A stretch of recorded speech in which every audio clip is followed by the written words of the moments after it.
मेरे प्यारे विद्यार्थी, आपका बहुत बहुत स्वागत अभिनंदन आपके चहेते यूट्यूब चैनल करियर पर बी आर सर के साथ। आप सबको प्रणाम, नमस्कार, जय हिंद। आप सभी लोग दोनों हाथ जोड़कर अपनी मां के चरणों में प्रणाम करेंगे। आखिर वो परीक्षा की घड़ी आ गई जिसका मैं बहुत बेसब्री से इंतजार था, जिस नोटिफिकेशन का आखिर वो घड़ी समाप्त हो चुकी है आपके और हमारे बीच में यूपी पुलिस कांस्टेबल का वो नोटिफिकेशन आ चुका है। आज 23/12/2023 है, जिसका बड़ा बेसब्री से हमें इंतजार था। नए वर्ष से पूर्व ही हमें एक इतनी अच्छी सूचना मिली है जिसका आप बहुत वर्षों से बेसब्री से हम इंतजार कर रहे थे। आखिर वो इंतजार खत्म हुआ। इस वीडियो में बताऊंगा आपको कि आपकी एज लिमिट क्या होनी चाहिए, शैक्षिक योग्यता क्या होनी चाहिए, फॉर्म भरने कौन कौन से मानक हैं, इन सब पर चर्चा करूंगा मैं आप लोगों से। और मैं आपको लिए चलता हूं आपके चहेते इसी प्लेटफॉर्म पर, जो पढ़ाई की पंचायत है हमारी, यहां पर मैं आपसे बात करूंगा आपसे आपके नोटिफिकेशन पर कि आपके नोटिफिकेशन में आखिर क्या क्या गवर्नमेंट ने दिया है और उन्हीं के अकॉर्डिंग हमें आगे बढ़ना है। इसे ध्यान से सुनेंगे। नोटिफिकेशन हमारे फॉर्म को भरने से पहले आवश्यक सूचना होती है कि क्योंकि आधिकारिक नोटिफिकेशन है, गवर्नमेंट द्वारा जारी किया गया नोटिफिकेशन है, इसलिए इसकी एक एक बात को ध्यान से सुनेंगे, बल्कि लिख भी लेंगे फॉर्म भरने से पूर्व में। इस वीडियो में बताऊंगा आपको, ये हमारा ऑफिशियल जो यूपी सरकार का दस्तावेज है, जो डॉक्यूमेंट है, ये सामने आपको दिखाई दे रहा है। इस पूरे डॉक्यूमेंट को मैं अपने अंदाज में बताऊंगा आपको, बहुत सरल भाषा में, सटीक आपको अन्य किसी प्लेटफॉर्म पर नहीं मिलेगा।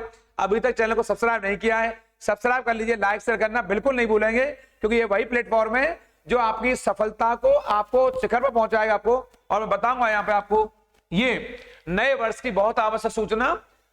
ये यूपी पुलिस कांस्टेबल, इसमें पदों की संख्या है वो यहाँ 60,244, यानी कि 60,000 से अधिक पद है। 60,244 इसमें जो पद दे रखे हैं आपको यहाँ पर, ये सारे पद उत्तर प्रदेश ये पुलिस कांस्टेबल के, यानी कि सिपाही के सारे पद हैं यहाँ पर। अब इन पदों में आपके टोटल पोस्ट आपको ये दिखाई दे रही है, आपको 60,000 से अधिक पद हैं।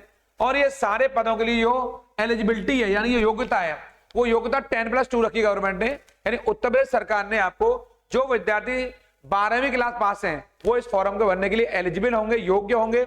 और इस क्रम में आप देखेंगे जो जनरल कास्ट के बच्चे हमारे, जो सामान्य श्रेणी के विद्यार्थी हैं, उनके लिए गवर्नमेंट ने जो पोस्ट निर्धारित की हैं उनकी संख्या 24,102, यानी कि सामान्य वर्ग के बच्चे हैं उनके लिए लगभग 24,000 पद या रिक्त रखे गए हैं।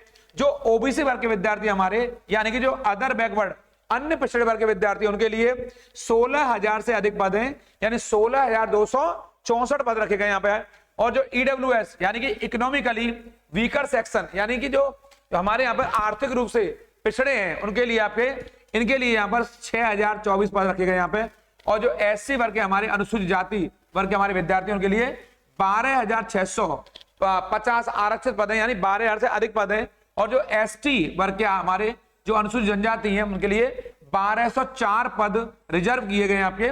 और टोटल हमारे पास 60,000 से अधिक पद हैं। मैं फिर कहूंगा, इसी भर्ती का एक लंबे समय से इंतजार हो रहा था। ये ऐतिहासिक भर्ती है, क्योंकि यूपी पुलिस के इतिहास में आज तक इतने पदों पर कभी बंपर भर्ती नहीं हुई है। ये वाकई में बंपर भर्ती है, अभी नहीं तो कभी नहीं। वर्ष 2024 आपका है, सिलेक्शन लेना है तो डटकर तैयारी करनी है। तैयारी कैसे करनी है वो स्ट्रेटजी हमारी अलग रहेगी। फिलहाल नोटिफिकेशन की आवश्यक सूचना, जो आधिकारिक नोटिफिकेशन है, उस पर क्या क्या मानक रहेंगे उन पर चर्चा करेंगे यहाँ पर।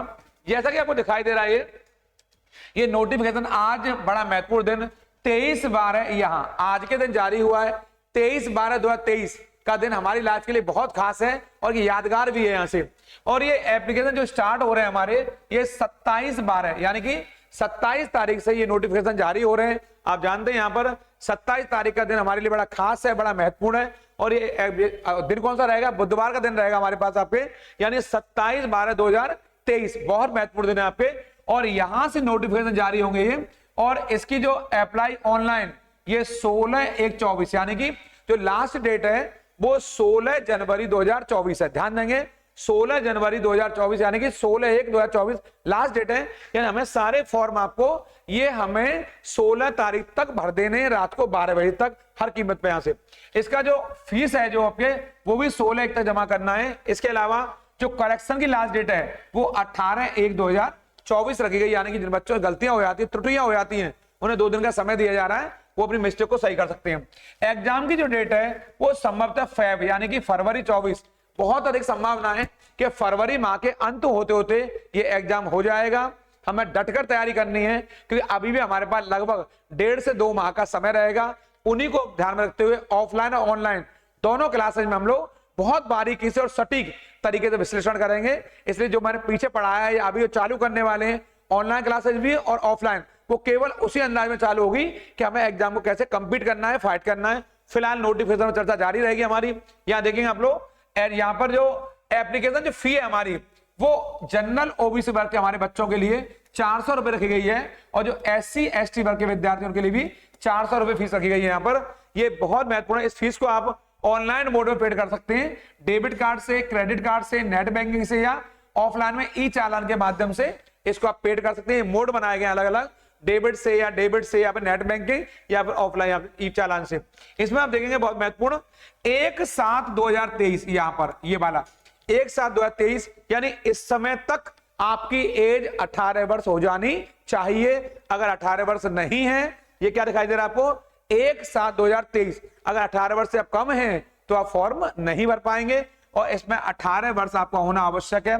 जो हमारे जो मैक्सिमम एज है यहाँ पर, उसकी एज यहाँ 22 साल रखी गई है यहाँ पर, यानी 22 साल से अधिक के विद्यार्थी एलिजिबल नहीं होंगे। और जो हमारे जो एज रिलैक्सेशन है यहाँ पर, वो आपके, मैं अभी थोड़ी देर बताऊंगा आपको, जो महिला वर्ग के यहाँ पर ये मैक्सिमम एज है जो यहाँ पे आपके, जो फीमेल के लिए 25 साल है, ये फीमेल वर्ग के लिए, और 22 साल आपके मेल के लिए यहाँ पर। और इसके अलावा जो रिलैक्सेशन है उस पर चर्चा मैं थोड़ी देर करने वाला हूं। यानी आप देख लेंगे यहाँ पर मिनिमम एज 18 साल होनी चाहिए, पुरुष वर्ग के लिए 22 साल का होना आवश्यक है, महिलाओं के लिए मैक्सिमम एज 25 साल रखी गई है। और जो श्रेणीवार, यानी कोई SC है या ST है या EWS है, उनके लिए क्या एज रिलैक्सेशन है उस पर चर्चा मैं अभी करने वाला हूं आपसे। फिलहाल जो फिजिकल एलिजिबिलिटी है आपके, यानी कि जो शारीरिक दक्षता है, उसके क्या मानक बनाए गवर्नमेंट ने, हमारी यूपी सरकार ने, बाबा जी की सरकार ने ये बनाया, कैटेगरी बार बनाया है। इनके लिए जो हाइट है यहाँ पर, किसके लिए, मेल यानी पुरुष वर्ग के जनरल, OBC और SC, 3 लोग बता रहा हूं। जो पुरुष वर्ग के हमारे पुरुष श्रेणी के विद्यार्थी हमारे, उनमें जनरल, OBC, SC, उनके लिए ये हाइट, हमारी हाइट का मतलब क्या होता है, ऊंचाई। हाइट का मतलब क्या होता है, ये हमारी हाइट कितनी होनी चाहिए आपकी ऊंचाई के लिए, यानी 168 सेंटीमीटर से कम ना हो, यानी मिनिमम है 168 सेंटीमीटर आपकी हाइट होनी ही चाहिए, चाहे वो जनरल कास्ट का विद्यार्थी हो, या OBC वर्ग का विद्यार्थी हो, या कि SC वर्ग का विद्यार्थी हो।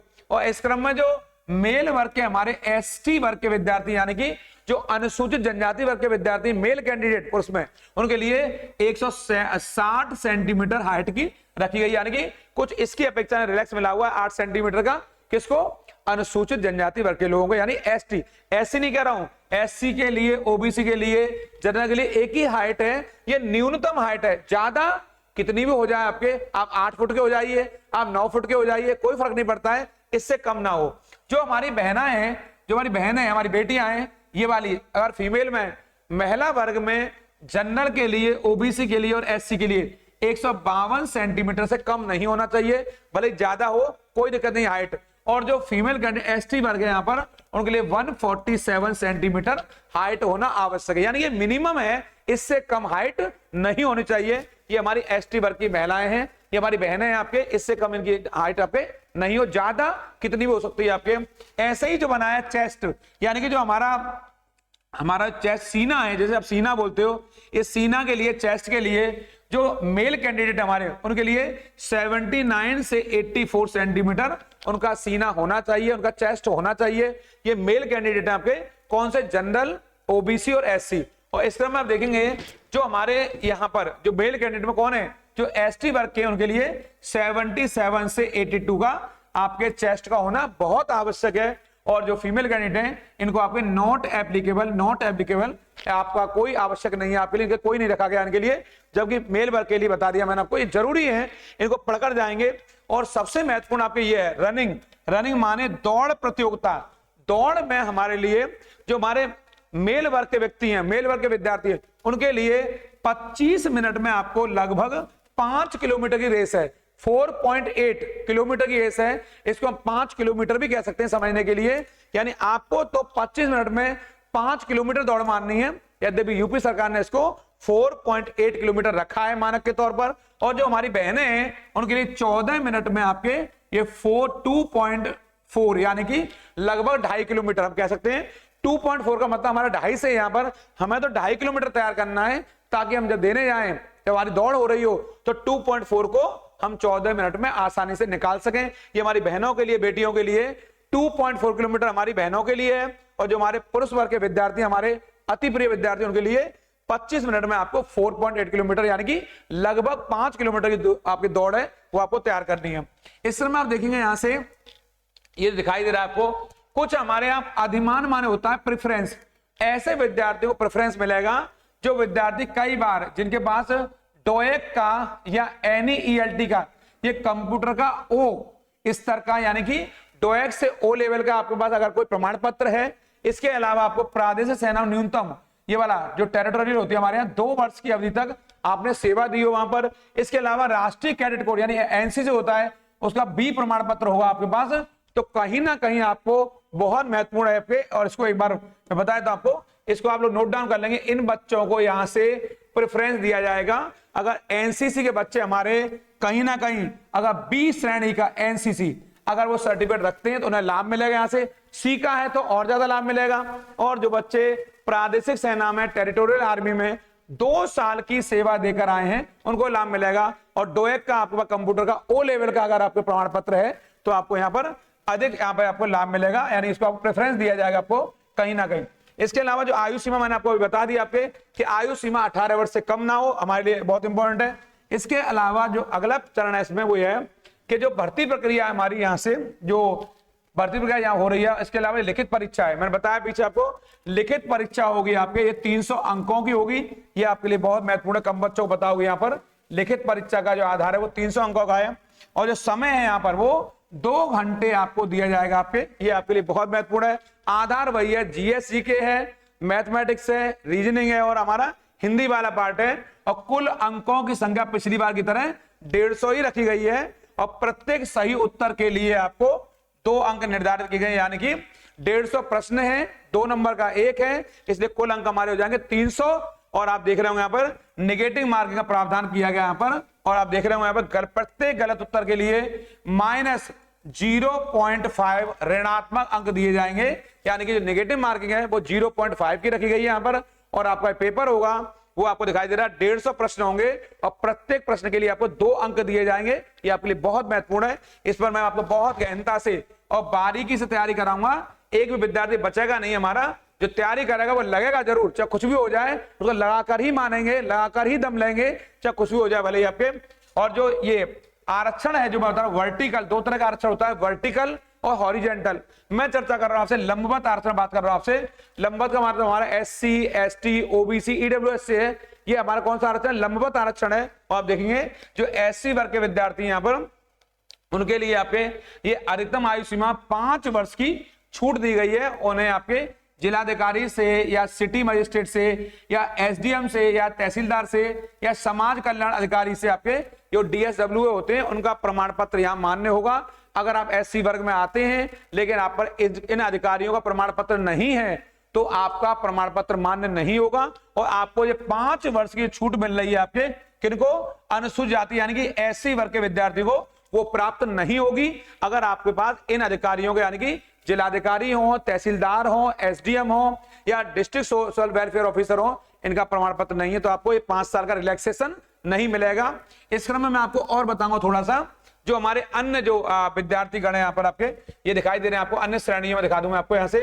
ये अनुसूचित जनजाति, यहाँ अनुसूचित जनजाति यानी ST, जो ST वर्ग के विद्यार्थी रहेंगे उनके लिए आपके 5 वर्ष का रिलैक्सेशन रखा गया है। किसके लिए? ST के लिए, यानी 5 वर्ष की छूट रहेगी।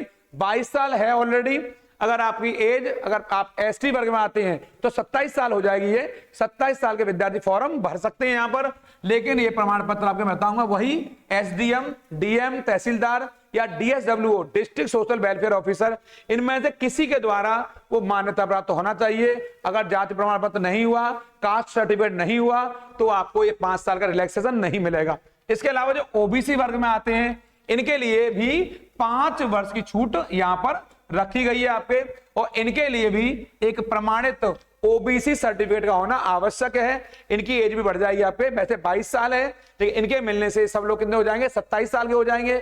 27 साल के SC ST और OBC वर्ग के विद्यार्थी फॉर्म भर सकते हैं। मैं शब्द में बता रहा हूं साधारण वर्डों में, एससी विद्यार्थी, एसटी विद्यार्थी और ओबीसी, ये तीनों ही जातियों विद्यार्थी अगर 27 वर्ष तक के हैं तो ये आप फॉर्म भर सकते हैं, एलिजिबल हैं, योग्य हैं, क्योंकि इनको तीनों को 5-5 वर्ष का आरक्षण दिया गया है। लेकिन इनके पास डीएम का, एसडीएम का, तहसीलदार का या डिस्ट्रिक्ट सोशल वेलफेयर ऑफिसर का प्रमाण पत्र होना जरूरी है। जाति प्रमाण पत्र नहीं होगा तो इनको 5 वर्ष का रिलैक्सेशन नहीं मिलेगा।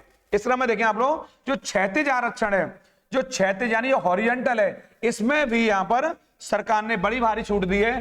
क्षैतिज में आपकी यानी कि जो स्वतंत्रता संग्राम सेनानी है, जो स्वतंत्रता संग्राम सेनानी को जो आश्रित हैं, स्वतंत्रता जिन्होंने आजादी आंदोलन में उसमें बड़ा बढ़ चढ़ के भाग लिया था, उनके जो आश्रित हैं उनके लिए भी यहाँ पर छूट का प्रावधान किया गया है। और ये उनके पास पर प्रमाण पत्र कितना होना चाहिए, ये प्रमाण पत्र आपके डीएम से होना बहुत आवश्यक है। इस क्रम में भूतपूर्व सैनिक है, उनके लिए 3 वर्ष का रखा गया है। यहाँ पर कुछ कंडीशन है, इनके लिए सक्षम अधिकारी द्वारा प्रमाण पत्र होना जरूरी है आपके।